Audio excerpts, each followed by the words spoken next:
Shalom Bapak Ibu, saudara-saudari dan adik-adik yang dikasihi Tuhan. Selamat berjumpa lagi dalam ibadah dan perjamuan kudus keluarga Warlot Ministry pada hari ini, hari Minggu, tanggal 26 Mei tahun 2024. Untuk itu jangan lupa siapkan hosti dan anggur ya. Roti juga bisa ganti, biskuit, sirup, teh untuk perjamuan kudus berkat. Dan marilah kita siapkan hati, pikiran dan jiwa kita untuk masuk dalam ibadah. Kita berdoa. Bapa kami yang di sorga, segala puji, hormat dan syukur kepadamu. Kami yang beribadah pada hari ini Bapa, kami persembahkan kepadamu oleh karena kasih karunia Tuhan, kasih setia Tuhan, sehingga kami bisa ada sampai hari ini, dan kami mau beribadah kepadamu, memuji dan menyembahmu di dalam roh dan kebenaran. Untuk itu kami mohon kiranya Tuhan Yesus Kristus, Anak Domba Allah yang mulia, datanglah, hadirlah di rumah Bapak Ibu, saudara-saudari, adik-adik bersama keluarga yang mengikuti ibadah ini, dan hadirlah juga di House of Warlot di Sentul City. Dan jadilah ibadah perjamuan kudus keluarga Warlot Ministry hari ini dalam nama Tuhan Yesus Kristus Juru Selamat kami yang mengajar kami berdoa bersama. Bapa kami yang di sorga, dikuduskanlah namamu, datanglah kerajaanmu, jadilah kehendakmu di bumi seperti di sorga. Berikanlah kami pada hari ini makanan kami yang secukupnya, dan ampunilah kami akan kesalahan kami, seperti kami juga mengampuni orang yang bersalah kepada kami. Dan janganlah membawa kami ke dalam pencobaan, tetapi lepaskanlah kami dari segala yang jahat, karena Engkaulah yang mempunyai kerajaan dan kuasa dan kemuliaan sampai selama-lamanya. Amin.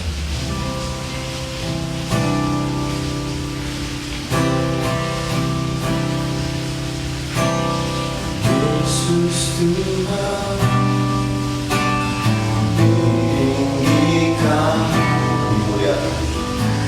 dimuliakanlah, naik ke surga.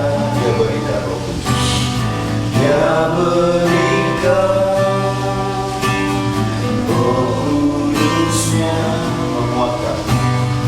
menguatkan dan menolong selalu. Sungguh rindu bersekutu denganmu selamanya. Setelah Yesus Tuhan,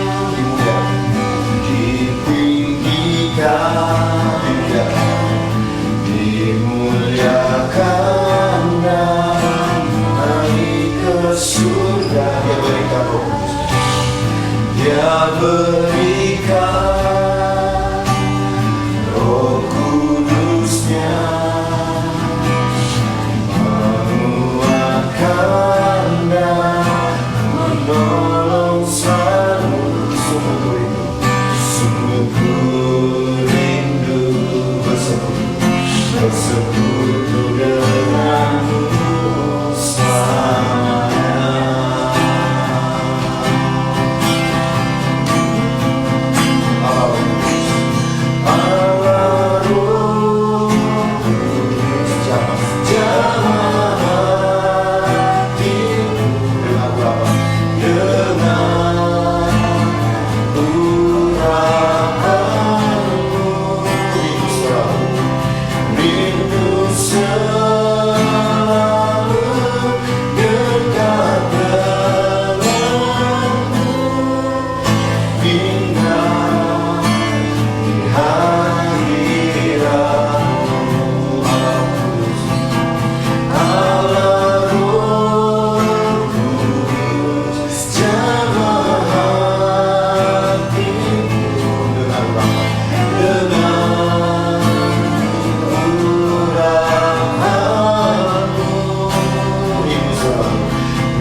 Bapak Ibu, saudara-saudari dan adik-adik yang dikasihi Tuhan, kini saatnya kita masuk dalam pemberitaan firman Tuhan. Sediakanlah pembacaan firman dari kitab Kisah Para Rasul. Kisah Para Rasul pasal 12, kita baca dari ayat 4 sampai 19. Kisah Para Rasul pasal 12 ayat 4 sampai 19. Mari kita berdoa mohon pimpinan Allah Roh Kudus. Kita berdoa. Bapa Sorgawi, terima kasih Tuhan buat kesempatan waktu yang sangat-sangat berharga ini untuk memberitakan firman-Mu yang adalah pedoman, kekuatan, bahkan berkat bagi kami. Untuk itu, mari Allah Roh Kudus pimpinlah kami semuanya, baik hamba-Mu yang akan menyampaikan firman-Mu maupun kami yang mendengarkan, sehingga firman-Mu tidak sia-sia, kami bisa mengerti dan kami lakukan dalam kehidupan sehari-hari. Berfirmanlah ya Tuhan, kami siap mendengarkan, merenungkan dan melakukannya. Di dalam nama Tuhan Yesus. Amin.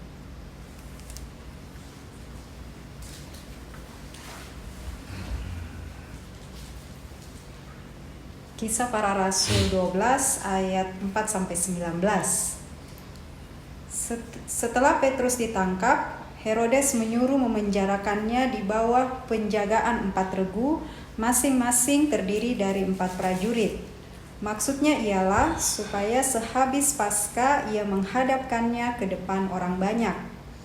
Demikianlah Petrus ditahan di dalam penjara, tetapi jemaat dengan tekun mendoakannya kepada Allah. Pada malam sebelum Herodes hendak menghadapkannya kepada orang banyak, Petrus tidur di antara 2 orang prajurit, terbelenggu dengan 2 rantai, sedangkan di depan pintu para pengawal sedang menjaga penjara itu. Tiba-tiba berdirilah seorang malaikat Tuhan dekat Petrus dan cahaya bersinar dalam kamar penjara itu. Malaikat itu menepuk Petrus untuk membangunkannya, katanya, "Bangunlah segera." Lalu gugurlah rantai itu dari tangan Petrus. Kemudian kata malaikat itu kepadanya, "Ikatlah pinggangmu dan kenakanlah sepatumu." Ia pun berbuat demikian. Setelah itu, malaikat itu berkata kepadanya, "Kenakanlah jubahmu dan ikutlah aku." Lalu ia mengikuti malaikat itu keluar, dan ia tidak tahu bahwa apa yang dilakukan malaikat itu sungguh-sungguh terjadi. Sangkanya ia melihat suatu penglihatan. Setelah mereka melalui tempat penjagaan pertama dan tempat penjagaan kedua, sampailah mereka ke pintu gerbang besi yang menuju ke kota. Pintu itu terbuka dengan sendirinya bagi mereka. Sesudah tiba di luar, mereka berjalan sampai ke ujung jalan, dan tiba-tiba malaikat itu meninggalkan dia. Setelah sadar akan dirinya, Petrus berkata, "Sekarang tahulah aku benar-benar bahwa Tuhan telah menyuruh malaikatnya dan menyelamatkan aku dari tangan Herodes dan dari segala sesuatu yang diharapkan orang Yahudi." Setelah berpikir sebentar, pergilah ia ke rumah Maria, ibu Yohanes yang disebut juga Markus. Di situ banyak orang berkumpul dan berdoa. Ketika ia mengetuk pintu gerbang, datanglah seorang hamba perempuan bernama Rode untuk mengetahui siapa yang mengetuk itu. Ia terus mengenal suara Petrus, tetapi karena girangnya ia tidak membuka pintu gerbang itu dan segera masuk ke dalam untuk memberitahukan bahwa Petrus ada di depan pintu gerbang. Kata mereka kepada perempuan itu, "Engkau mengigau." Akan tetapi ia tetap mengatakan bahwa benar-benar demikian. Kata mereka, "Itu malaikatnya." Sementara itu Petrus terus-menerus mengetuk, dan ketika mereka membuka pintu dan melihat dia, mereka tercengang-cengang. Tetapi Petrus memberi isyarat dengan tangannya supaya mereka diam, lalu ia menceritakan bagaimana Tuhan menuntunnya keluar dari penjara. Katanya, "Beritahukanlah hal ini kepada Yakobus dan saudara-saudara kita." Lalu ia keluar dan pergi ke tempat lain. Besok paginya gemparlah prajurit-prajurit itu. Mereka bertanya-tanya apa yang telah terjadi dengan Petrus. Herodes menyuruh mencari Petrus, tetapi ia tidak ditemukan.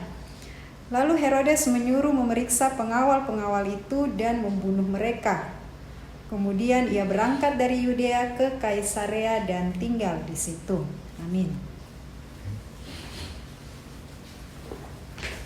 Bapak Ibu, saudara-saudari, adik-adik yang dikasihi Tuhan, pembacaan hari ini tentang satu peristiwa yang supernatural ya. Bagaimana Rasul Petrus, murid Tuhan Yesus, karena pemberitaan Injil dia ditangkap ya. Ditangkap oleh Raja Herodes. Kenapa Raja Herodes menangkap? Karena Raja Herodes waktu itu adalah Raja Herodes Agripa ya. Kalau yang zaman Tuhan Yesus lahir di Bethlehem itu namanya Herodes Agung ya.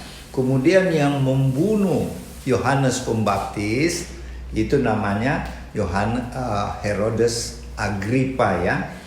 Nah, jadi si Herodes yang di masa Rasul Petrus memberitakan Injil setelah keturunan Roh Kudus yang kita peringati beberapa hari yang lalu, waktu murid-murid menerima Roh Kudus turun atas mereka dengan bentuk berupa lidah-lidah api ya, maka murid-murid tidak ada rasa takut lagi. Mereka pergi memberitakan Injil, dan salah satu akibatnya yang tragis yaitu saudara dari murid Yohanes, yaitu Yakobus. Yohanes yang menulis kitab Wahyu ya. Yohanes dan Yakobus ini yang Tuhan Yesus gelar sebagai anak-anak guru. Karena mereka punya tabiat meledak-meledak ya. Jadi salah kalau orang bilang Yohanes murid dikasihi itu orangnya lemah lembut. Salah kalau Tuhan Yesus menilai mereka anak guntur. Karena sifatnya Yohanes itu meledak-meledak ya. emosional dan spontanitas. Begitu juga dengan saudaranya Yakobus. Sehingga untuk supaya Raja Herodes ini didukung oleh orang Yahudi, karena Raja Herodes ini adalah orang orang keturunan Agag, itu bangsa Moab ya. Jadi dia bukan orang Israel ini. Cuma dia dinaikkan oleh pemerintah Romawi waktu itu jadi raja di Yahudi ya. Jadi Bapak Ibu Saudara-saudari, untuk membujuk orang Yahudi, dia tangkaplah pengikut-pengikut Tuhan Yesus, murid-murid Tuhan Yesus. Kenapa? Karena orang Yahudi, terutama para orang Farisi, ahli Taurat, yang pemimpin-pemimpin bangsa Yahudi pada waktu itu, sangat memusuhi murid-murid Tuhan Yesus. Makanya salah satu contoh, Yakobus saudaranya Yohanes dipotong dengan pedang. Aduh kasihan. Inilah martir ya. Pertama itu Yakobus, saudara siapa? Yohanes, kakak adik mereka. Terus ada lagi peristiwa di lain tempat, Yakobus, saudara sepupu Tuhan Yesus. Itu adalah ketua jemaat. Kalau sekarang gembala jemaat. Itu didorong dari berapa lantai itu, didorong jatuh ke tanah, hancur kepalanya. Ngeri ya. Semua murid-murid Tuhan Yesus mati dengan secara mengerikan karena mereka memberitakan Injil ya. Memberitakan Injil Kristus. Makanya dalam cerita ini Herodes untuk mengambil hati pemimpin-pemimpin Yahudi, dia tangkap Petrus dan Petrus dipenjarakan. Dan kalau menurut orang Yahudi dia lebih baik dibunuh. Tetapi pada waktu itu hari raya roti tidak beragi, yaitu menjelang Paskah ya, jadi tidak boleh membunuh ya. Sehingga Herodes memerintahkan prajurit-prajuritnya penjarakan Petrus. Jaga ketat dia. Setelah lewat hari raya roti tidak beragi, lewat hari Paskah kita hukum dia seperti Yakobus. Kita pancung dia, bunuh dia. Tetapi di penjara yang dijaga ketat oleh prajurit-prajurit Herodes ya. Bahkan Petrus itu dirantai bersama prajurit. Jadi dia mau lari kemana? Dirantai bersama-sama di dalam penjara, dan itu berlapis-lapis penjagaannya. Jadi Herodes tenang, karena tidak mungkin lagi melarikan diri nih Petrus, karena sudah dijaga ketat. Setelah lewat hari raya roti tidak beragi, Petrus juga akan dibunuh seperti Yakobus. Dan Bapak Ibu Saudara-saudari, seperti pembacaan kita tadi, di tengah malam datanglah malaikat. Malaikat itu diutus dari sorga oleh Tuhan Yesus. Tuhan Yesus yang mengutus, pergi bebaskan hambaku, muridku Petrus. Dan malaikat itu datang. Petrus melihat, dia bilang, ada malaikat. Oh, ini penglihatan saja. Karena sebelumnya dia pernah juga dapat penglihatan ketika seorang malaikat berkunjung di rumahnya di Yope. Kita pernah warlot pergi ya. Di rumahnya Petrus waktu dikunjungi malaikat itu sudah jadi gereja sekarang ya. Dan warlot berfoto di depan gereja itu di kota Yope atau Yafo sekarang ya, di Israel, dekat Tel Aviv, bukan dekat Yerusalem ya. Dan itu di pinggir pantai. Jadi Bapak Ibu Saudara-saudari, ketika kita kembali ke pembacaan kita, malaikat datang di penjara dengan cara supernatural. Dia kan roh ya. Malaikat itu cuma menyentuh Petrus, bangkitlah. Begitu pakai bajumu, karena dia kan cuma pakai baju dalam ya. Pakai jubahmu, pakai kasutmu, pakai sepatumu. Waktu malaikat memerintahkan Petrus demikian, rantainya itu gugur, putus sendiri, pada rantai dari besi ya. Jadi bayangkan ya, kuasanya malaikat cuma berbicara saja, belenggu dari rantai dari besi itu putus. Kemudian si malaikat bilang, pakai jubahmu, dan pakai kasutmu, sepatumu, ikut aku. Kemudian Petrus, oh ini cuma penglihatan. Di pikiran Petrus ya waktu itu, dia ikut saja ini malaikat. Dia ikut, dia lewati penjaga tidak lihat. Padahal ada berapa lapis penjaga ya, tentara itu. Akhirnya sudah di luar penjara. Petrus bilang, oh ini cuma penglihatan, saya masih dalam penjara. Dia jalan, setelah sudah jauh, sudah di tikungan jalan, malaikatnya menghilang. Baru Petrus sadar, ini bukan penglihatan lagi, ini kejadian nyata. Sehingga dia pergi ke rumah Yohanes Markus, yang dulu tempat murid-murid menerima pemenuhan Roh Kudus pada hari Pentakosta ya. Rupanya rumah Yohanes Markus ini begitu besar ya, karena dia salah satu murid yang paling kaya di antara murid-murid Tuhan Yesus ya. Kemudian Petrus menggedor-gedor gerbangnya. Dan memang di dalam rumahnya Yohanes Markus, semua pengikut Tuhan Yesus, murid-murid Tuhan Yesus sedang berdoa ya. Mereka berdoa apa? Untuk supaya Tuhan menjaga Petrus di penjara. Tuhan melindungi dia. Karena jemaat tahu Herodes akan bunuh setelah lewat hari raya roti tidak beragi, hari Paskah, Herodes akan bunuh Petrus. Jadi jemaat, pengikut-pengikut Tuhan Yesus semua berdoa dengan sungguh-sungguh meminta supaya Tuhan Yesus melindungi, minimal melindungi Petrus di penjara. Tetapi apa jawaban Tuhan atas dua orang-orang percaya ini? Malah Tuhan membebaskan Petrus dengan cara supernatural.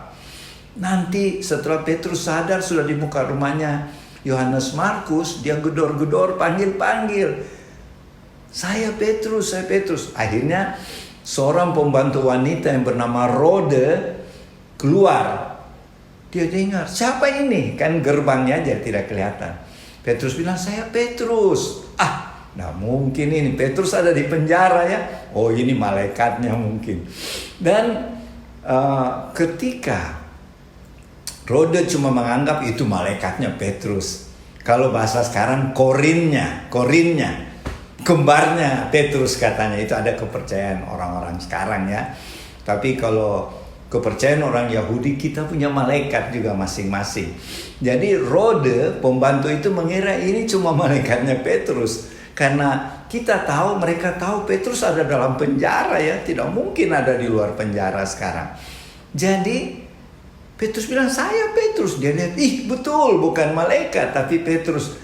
Karena senangnya bukan dia buka pintu untuk kasih masuk Petrus. Dia balik ke dalam. Petrus di muka.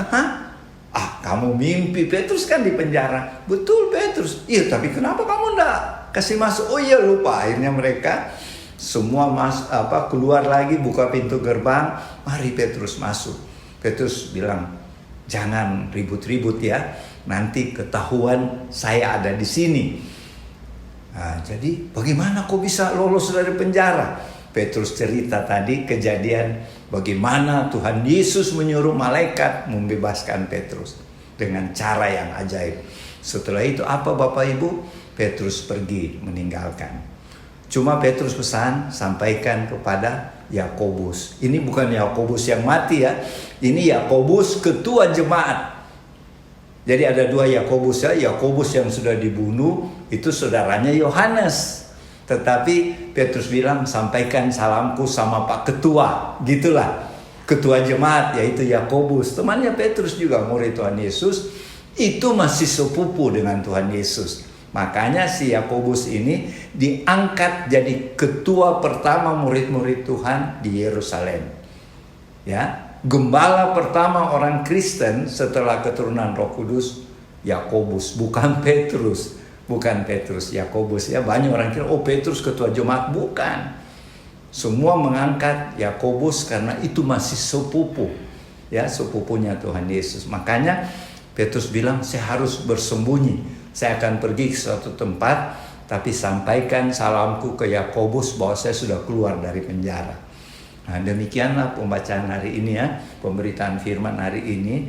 Tetapi kalau kita baca selanjutnya, apa yang terjadi sama Herodes?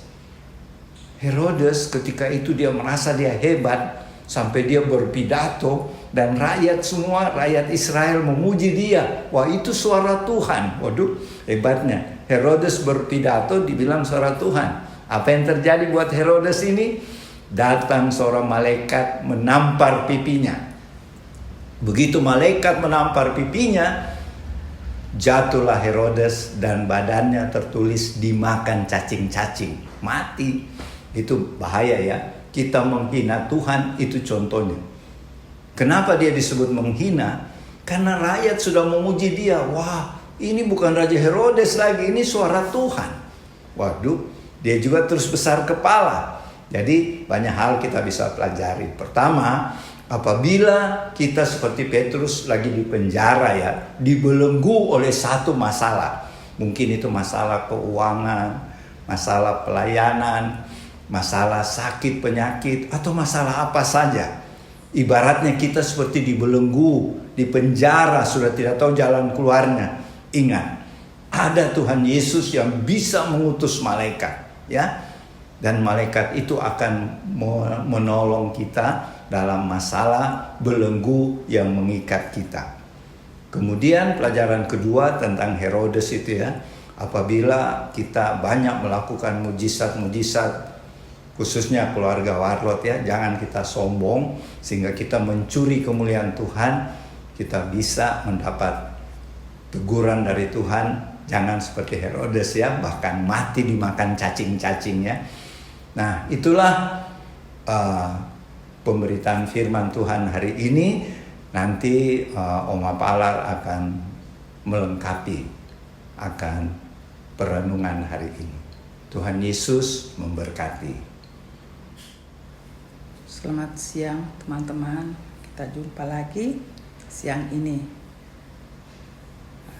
Apa yang tadi sudah dikatakan oleh Opa, saya menambahkan, melengkapi saja mengenai bagaimana Petrus yang pembacaan kita hari ini dilepaskan dari penjara. Itu ya judulnya. Mari kita melihat ke belakang dulu dengan pembacaan kita hari ini. Apa pesan Tuhan Yesus waktu meninggalkan bumi ini, terangkat ke surga? Saya kembali untuk mengingatkan, jangan jauhkan persekutuan dengan anak-anak Tuhan khususnya ya. Di dalam pembacaan kita hari ini itu mendasari bagaimana mujizat terjadi. Setelah Tuhan Yesus naik ke surga, Roh Kudus bekerja. Sebelumnya ini begitu banyak ya. Kita membaca mujizat ya, mujizat demi mujizat yang kita baca, kita mendengar, kita saksikan bagaimana Tuhan Yesus melalui kuasa Roh Kudusnya bekerja di dalam kehidupan anak-anak Tuhan ya. Apa yang pembacaan yang kita baca sesudah keturunan Roh Kudus bekerja, patut kita selalu mengingatnya apa yang Tuhan pesankan, dan jauhkan kehidupan anak-anak Tuhan bersekutuan, dan bagaimana selalu Roh Kudus ada bekerja di situ. Kita mengingat kembali Tuhan mengatakan, aku tidak akan meninggalkan kamu. Dan pembacaan hari ini Tuhan Yesus mengenai bagaimana Tuhan Petrus dilepaskan dari penjara. Di sini ada yang Opa katakan ada supernatural di situ. Saya kembali di dalam persekutuan anak-anak Tuhan. Di situ dipimpin oleh Roh Kudus di dalam kehidupan. Ciri-ciri kehidupan di dalam Roh Kudus di situ salah satunya ditekankan bahwa di situ pasti ada mujizat dikerjakan oleh Roh Kudus. Karya Roh Kudus dalam kehidupan kita itulah supernatural. Setiap anak-anak Tuhan, pribadi, keluarga, persekutuan, di situ selalu ada karya Tuhan, dan selalu dikatakan bahwa di situ ada supernatural, ada karya Tuhan yang tidak bisa dibuat oleh dunia. Itulah tanda-tanda anak-anak Tuhan. Saya katakan selalu di situ ada perbedaan. Perbedaan inilah yang paling hakiki, yang harus dimiliki oleh setiap anak Tuhan. Saya katakan harus, karena kita tidak dipimpin oleh dunia ini. Kita dipimpin oleh Tuhan yang secara manusia itulah supernatural. Dan kita harus punya pandangan, kitalah orang-orang supernatural, karena kita punya Tuhan supernatural. Kita tidak menjadi pegangan kita adalah dunia ini, tapi pegangan kita adalah Tuhan yang supernatural. Yang itu otomatis kita juga berlaku kehidupan kita di dalam supernatural. Itu yang menampakkan perbedaan yang kita baca hari ini. Itulah Petrus dilepaskan. Dilepaskan, bukan dunia yang melepaskan, adalah Tuhan yang melepaskan. Ya, setelah kita membaca firman ini, saya ambil kesimpulan kita tidak boleh jauh sekali lagi dari persekutuan anak-anak Tuhan. Di situ kita akan menemukan semua yang Tuhan mau di dalam kehidupan kita. Disitulah ada hal-hal yang Tuhan berikan di dalam persekutuan itu, yang tidak bisa dibuat oleh dunia. Kita terima itu dari Tuhan. Kita tidak usah berjuang, kita terima dengan cuma-cuma. Yaitu tetap saya katakan mujizat damai sejahtera, sukacita. Kita terlepas dari tekanan dunia itu, di situ di dalam persekutuan itu. Kalau kita mau mendapatkan ini, jangan jauhkan persekutuan. Kenapa saya tekankan ini Bapak Ibu? Saya ulang-ulang mengatakan, kalau hal ini tidak boleh ada di dalam, harus ada di dalam kehidupan anak-anak Tuhan. Karena disitulah Tuhan bekerja. Menikmati kehidupan yang hakiki itu ada di dalam persekutuan anak-anak Tuhan. Karena Tuhan yang memimpin. Dilepaskan Petrus dari penjara. Kita membaca, saya tidak mengulangi itu tahap demi tahap. Mari kita renungkan. Kita baca, kita renungkan. Tidak ada satupun tangan manusia. Tangan kita pun yang selaku anak-anak Tuhan tidak bisa melakukan itu. Tapi kita menikmatinya. Sadar atau tidak sadar, dalam pembacaan kita, seorang Petrus terlepas dari hal ini. Saya tidak ulangi, Bapak Ibu membacanya pasti tahu. Dia juga pun heran. Kadang-kadang hal itu terjadi dalam kehidupan pribadi, rumah tangga, persekutuan.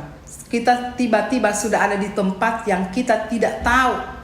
Tetapi itu sangat sukacita. Nanti setelah kita ada di situ baru sadar bahwa kita sudah terlepas, sudah ada di dalam kebebasan yang tadinya dibelenggu oleh dunia ini.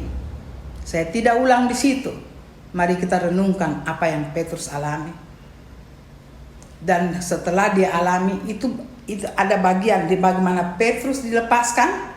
Mujizat terjadi, supernatural terjadi. Setelah itu kita melompat ke bagian kedua, yaitu persekutuan. Setelah itu Petrus dilepaskan, dia bertemu dengan anak-anak Tuhan. Persekutuan dia. Di situ pun terjadi sesuatu yang supernatural. Supernatural kita tidak, sebagai anak Tuhan, kita tidak bermimpi untuk terjadi.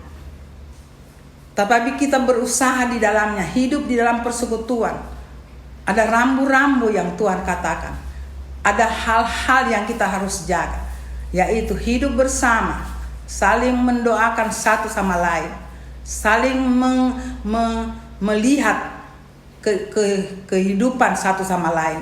Tidak ada sesuatu yang menonjol seorang demi seorang, atau ada yang menderita sendiri, tapi semua di dalam persekutuan, hidup bersama yang Tuhan akan pimpin melalui karya Roh Kudus-Nya. Kita disatukan dalam persekutuan yang indah, persekutuan yang membangun kehidupan kita bersama Tuhan. Di situ akan terlihat apa yang terjadi, dan kita melihat Petrus datang kepada persekutuannya kembali. Dan mereka tidak tahu setelah mereka mendengar apa yang kita dibaca tadi, yaitu seorang wanita yang bernama saya lupa di situ tadi, saya lupa. Tapi wanita itu waktu pergi dia sendiri heran. Waktu dia berita, dia tahu siapa itu suaranya, dan dia pergi mengatakan ada Petrus di depan, tapi mereka tidak mengenal. Mereka tahu itu bukan Petrus. Mereka tidak percaya. Itulah kita manusia. Itu juga anak-anak Tuhan. Kita merasakan supernatural, kita tidak tahu, tetapi kita tahu kita hidup di dalam Tuhan. Itulah kehidupan anak-anak Tuhan. Kita pun tidak tahu apa yang terjadi. Setelah terjadi, baru kita sadar. Sadarnya kita adalah sukacita. Kita di dalam penderitaan kadang-kadang. Kita di dalam kesusahan. Kita di dalam tekanan. Jangan lari dari persekutuan.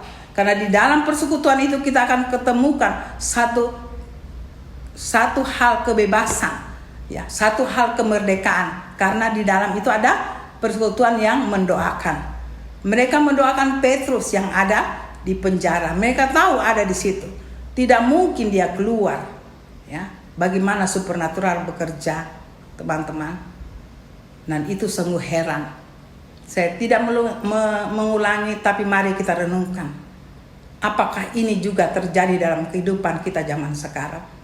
Atau hanya zaman itu saja, zaman sesudah Roh Kudus turun dalam beberapa waktu sampai pada Petrus dilepaskan dari penjara. Apakah mujizat itu hanya terjadi di situ? Saya katakan, sampai hari ini, sampai dunia berakhir, mujizat tetap terjadi. Keajaiban tetap terjadi. Karena itu adalah bagian dari anak-anak Tuhan. Itu bagian yang diberikan kepada anak-anak Tuhan. Di luar anak-anak Tuhan tidak ada. Saya katakan tidak ada. Tapi jadi itu kemarin saya sarankan, Bapak Ibu, saudara-saudari, sekali lagi jangan jauhkan dari persekutuan. Kalau kita mau lihat karya Tuhan, mari hidup bersama. Mari hidup bersama. Sesuatu yang heran kita akan ketemukan. Kita akan ketemukan jawaban heran itu. Di situ Tuhan memberikan jawaban. Yang penting, yang inti Tuhan katakan, di dalam aku ada kemerdekaan. Di dalam aku ada jawaban yang tidak bisa didapat oleh dunia ini. Di dalam aku ada jawaban apa yang dunia berikan, kamu bisa jawab. Dunia tidak bisa mencari jawaban terhadap dunia ini. Dunia sendiri tidak bisa memberi jawaban. Tapi aku bisa memberi jawaban atas dunia ini. Asal kamu bersandar di aku. Tetap bersekutu, kuat, beriman. Ya. Ada cara-caranya di dalam apa sandaran kita adalah Alkitab. Karena Alkitab adalah firman Tuhan. Alkitab adalah Tuhan sendiri. Kita tidak bisa cari di dalam buku lain, di dalam panduan lain. Semua panduan, semua buku ciptaan dunia, apa yang tertulis di dalamnya, semua berasalnya dari firman Tuhan, dari Alkitab yang kita pegang sekarang ini. Bapak, Ibu, saudara-saudari di rumah yang menonton saat ini, mari, saya katakan mari, jangan jauhkan diri dengan Tuhan. Kalau mau menikmati karya Tuhan di dalam kehidupan kita, sungguh besar, sungguh hebat, sungguh penuh dengan damai sejahtera. Bapak Ibu, ini baru yang sebagian kecil. Saya percaya zaman sekarang lebih besar tantangan. Ya, tantangannya lebih besar, tapi Tuhan menjanjikan sampai dunia berakhir, aku tidak akan tinggalkan kamu. Kita menikmati, Tuhan janji damai sejahtera, tapi kita tetap melewati seperti Tuhan Yesus melewati. Begitu banyak tantangan, ya, tapi Dia sudah janjikan kemenangan ada di pihak kamu. Mari kita menikmati karya Tuhan. Kita menikmati hadirat Tuhan. Kita menikmati suasana sorgawi. Suasana sorgawi bukan saja di surga bagi kita nikmati. Suasana sorgawi ada juga di dalam dunia. Tetapi itu dimulai dari anak-anak Tuhan. Tidak ada yang bisa bawa selain anak-anak Tuhan. Jadikanlah diri kita adalah karya Tuhan. Radikalnya kita adalah Tuhan. Karena kenapa saya katakan demikian? Orang melihat kita, melihat Tuhan ada di dalam hidup kita. Kelompok, persekutuan apapun, sampai pada persekutuan keluarga. Dimulai dari dasar itu. Mari kita bina keluarga kita, keluarga hidup di dalam Tuhan, keluarga yang menjadikan keluarga doa, rumah doa. Saya ulang-ulang di sini, Bapak Ibu, karena ini akhir zaman. Iblis tetap mengintai kita, mau menjatuhkan kita, mau menjatuhkan anak Tuhan, supaya rencananya banyak yang ikut mereka. Tetapi tidak. Tuhan memberikan ke kita bekal iman, bekal kepercayaan kita, ketergantungan kita pada Tuhan. Tetapi ada pertanyaan. Tuhan katakan, maukah kamu? Di situ adalah kebebasan. Tetap pilihan. Maukah kamu? Di saat kita mau, Tuhan mulai bekerja. Bukan mulai bekerja, bahkan sudah mulai bekerja. Sudah lakukan. Kita mengaku saja, di situ Tuhan sudah bekerja. Itu saja Bapak Ibu, saya percaya Tuhan Yesus akan memberikan sesuatu yang luar biasa, lebih daripada apa yang saya beritakan saat ini. Tuhan akan melengkapi dengan sukacita, dengan suasana, dengan hal-hal yang luar biasa. Karena saya tekankan Bapak Ibu, saudara-saudari di rumah, ini akhir zaman. Kita ada di situ. Mari kita jadikan diri kita adalah orang-orang yang melihat kita lebih dari apa yang kita rindukan. Tapi kita rindukan Tuhan, Tuhan memperlihatkan karyanya, hidupnya di kita anak-anaknya. Itu saja kiranya apa yang saya bawakan ini di rumah, Roh Kudus akan bekerja lebih daripada apa yang saya terangkan. Mari kita belajar firman Tuhan. Kita belajar untuk tetap dekatkan diri dengan Tuhan. Kita jadikan keluarga kita keluarga yang diberkati Tuhan dan menjadi rumah doa bagi Tuhan. Agar dunia ini bersinar dimanapun kita berada. Terima kasih Bapak Ibu. Kiranya Tuhan mempertemukan kita di minggu depan. Maranatha. Amin. Bapak Ibu, saudara-saudari, setelah pemberitaan firman Tuhan tadi tentang bagaimana suatu peristiwa ajaib Tuhan menolong Petrus keluar dari penjara, sekarang kita mau menerima perjamuan kudus dari Tuhan. Untuk itu sediakanlah hosti anggur, roti, biskuit atau sirup teh, dan mari kita berdoa. Ya Allah Bapa di surga, terima kasih buat firman-Mu tadi. Kiranya Allah Roh Kudus yang menyempurnakan dalam kehidupan kami firman-Mu, sehingga kami sanggup untuk melakukan firman-Mu. Sekarang Bapa, kami akan melaksanakan perintah Tuhan Yesus, yaitu melaksanakan perjamuan kudus. Berkatilah, kuduskanlah hosti, anggur, roti atau sirup, dan yang ada di Bapak Ibu, saudara-saudari, adik-adik, dan juga yang ada pada kami di Sentul City. Ampunilah dosa-dosa salah kami Bapa, dan sucikanlah kami dengan darah anak domba Allah, supaya kami layak menerima tubuh dan darah-Mu lewat roti anggur perjamuan kudus. Dalam nama Tuhan Yesus. Amin. Holy Spirit, you are welcome here. Come flood this place and fill the atmosphere. Your glory is our hearts long for, to be overcome by your presence.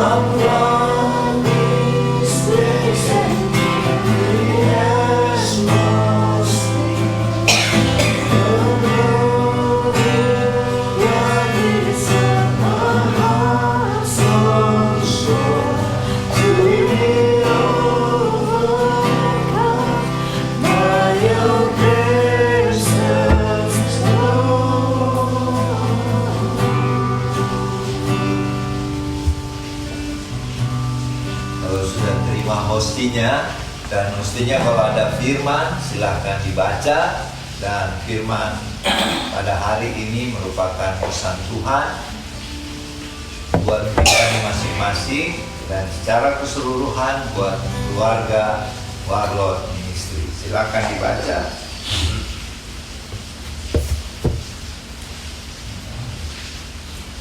Kosong. Dia dapat kosong. Ganti. Oh, ada yang Buat tidak ada pesan. Mazmur 55 ayat 23b. Tidak untuk selama-lamanya orang benar itu goyah. Roma 8 ayat 31b.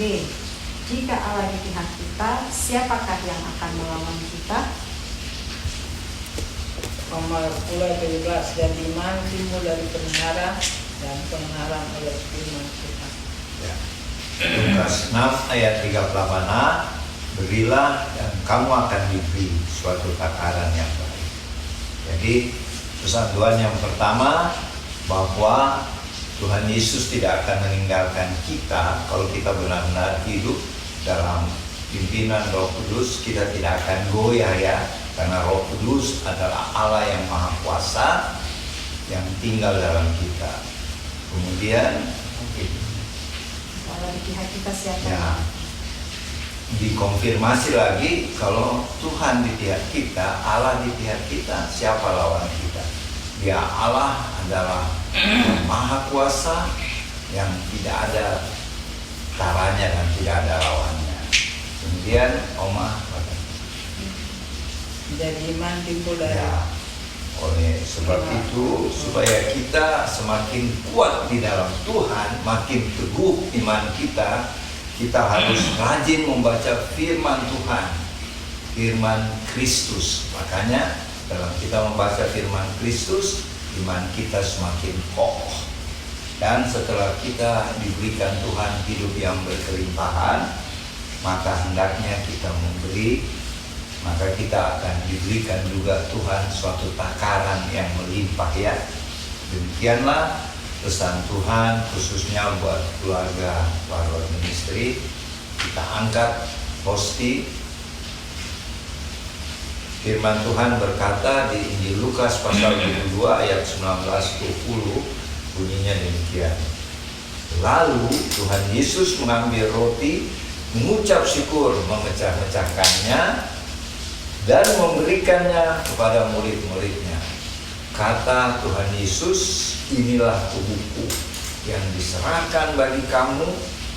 Berbuatlah ini menjadi peringatan akan aku.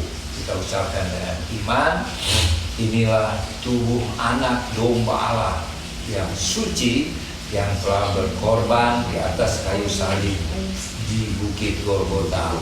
Kami terima dengan iman dalam nama Tuhan Yesus. Silakan makan.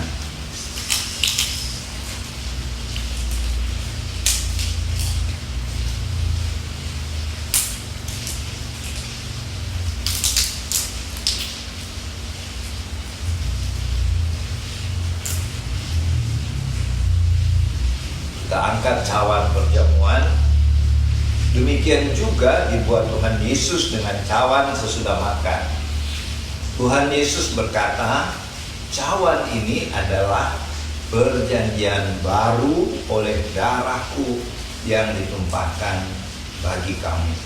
Kita ucapkan dengan iman, inilah darah anak domba Allah yang telah tercurah di kayu salib di Bukit Kalvari. Kami terima dengan iman dalam nama Tuhan Yesus. Silakan minum dalam nama Tuhan Yesus.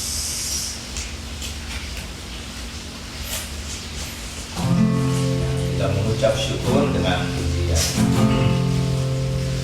Roh Kudus tercurah di tempat ini, urapannya yang alami memulihkan umatnya. Roh Kudus tercurah bagi gerejanya, membangkitkan umat pilihannya. Sekali lagi.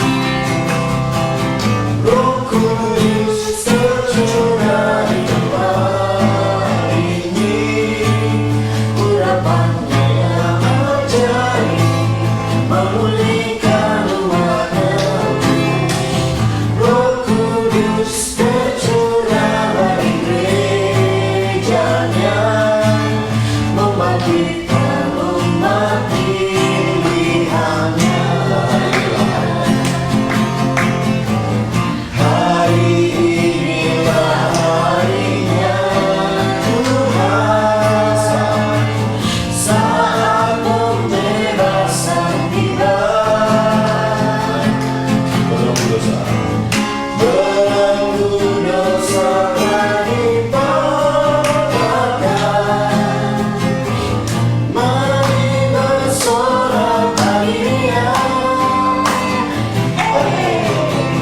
Anggur baru tercurah, urapi umatnya dengan sukacita.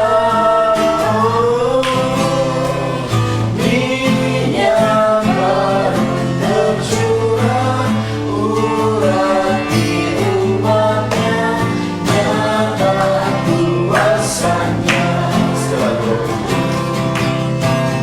Roh Kudus tercurah yang ini, urapannya yang ajaib, memulihkan umatnya. Roh Kudus tercurah bagi gerejanya, membangkitkan umat pilihannya.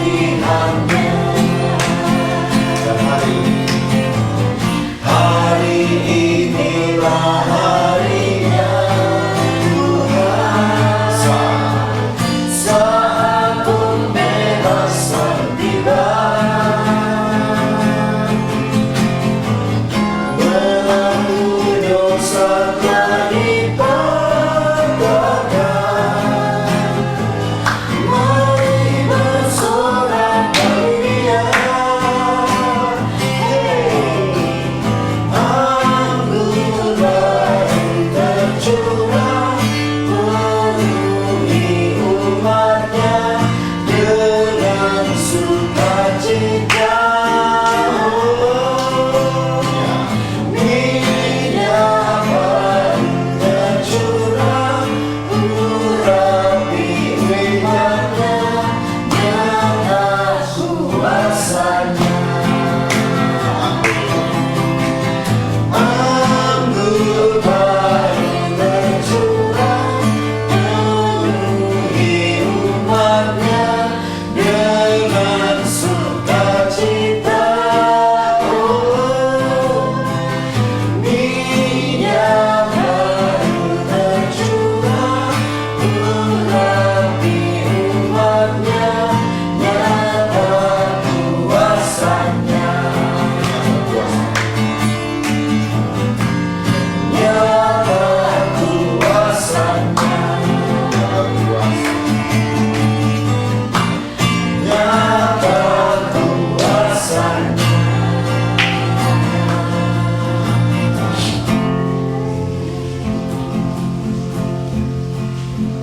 Bapak Saudari, kami bersyukur padamu Tuhan, karena setelah pencurahan Roh Kudus, umatmu, murid-murid Tuhan pada waktu itu bahkan sampai sekarang tetap dengan penuh sukacita menjalankan Great Commission atau amanat agung Tuhan Yesus, atau memberitakan Injil Kristus di mana saja, kapan saja, dan kepada siapa saja. Oleh sebab itu Tuhan, mari Allah Roh Kudus ingatkan kami selalu untuk tetap memiliki roh yang bernyala-nyala untuk memberitakan keselamatan di dalam Tuhan Yesus. Berkatilah teman-teman kami dari keluarga Warlord Ministry, tiap-tiap keluarga Tuhan datangi, Tuhan lawat mereka satu persatu, dan begitu juga Bapak Ibu, saudara-saudari, adik-adik yang mengikuti ibadah dan perjamuan kudus keluarga Warlord Ministry hari ini. Berkatilah yang sedang merayakan hari ulang tahun pada hari ini ataupun di minggu nanti yang berjalan. Kiranya Tuhan memberkati dengan panjang umur, dengan kesehatan dan keberhasilan baik dalam karir, pekerjaan di kantor atau bisnis perusahaan semakin meningkat omsetnya Tuhan. Dan bagi Bapak Ibu saudara-saudari yang berada dalam masalah, mungkin masalah keluarga, masalah keuangan, atau dalam keadaan sakit, kiranya bilur-bilur Tuhan Yesus menyembuhkan Bapak Ibu saudara-saudari, adik-adik sakit apapun. Karena kami percaya kami memiliki tabib yang agung, yaitu Yesus Kristus Tuhan, yang sanggup menyembuhkan penyakit saudara-saudara. Jadilah dalam nama Tuhan Yesus. Dan Tuhan juga yang akan memberikan solusi atas setiap masalah yang dihadapi, termasuk masalah keluarga, keuangan, pelayanan, atau masalah apa saja. Terima kasih Bapa. Kami berdoa buat pemerintah bangsa kami. Berkatilah Bapak Presiden Joko Widodo dan keluarganya. Berkati juga Wakil Presiden Bapak Kiai Haji Maruf Amin dan keluarganya. Dan berkatilah juga semua pemimpin-pemimpin bangsa kami, baik di bidang militer, kepolisian, maupun di bidang sipil. Curahkanlah roh takut akan Tuhan kepada pemimpin-pemimpin kami Tuhan, dan karuniakan mereka di dalam memerintah bangsa kami dengan pemerintahan yang adil, bersih, sehingga nama Tuhan dipermuliakan melalui bangsa kami Indonesia. Terima kasih Bapa. Berkatilah Bapak Ibu saudara-saudari di dalam bisnis pekerjaan, dan bagi anak-anak saudara-saudari yang masih dalam pendidikan di sekolah, baik di tingkat dasar, menengah, maupun di tingkat perguruan tinggi dan pasca sarjana. Tuhan menolong sehingga saudara-saudara bisa mencapai cita-cita yang Tuhan taruh. Terima kasih Tuhan. Banyak hal yang kami mau pohonkan. Kami percaya Tuhan memberikan apa yang terbaik bagi kami semuanya. Dan untuk itu kami tetap berdoa juga buat saudara-saudara kami yang terkena bencana alam. Tuhan tolong. Bagi yang sakit Tuhan sembuhkan. Bagi yang kehilangan kekasih-kekasihnya Tuhan hiburkan. Kasihanilah bangsa kami Tuhan. Jauhkanlah dari segala macam bencana. Demikian juga bagi saudara-saudara kami di bangsa-bangsa lain.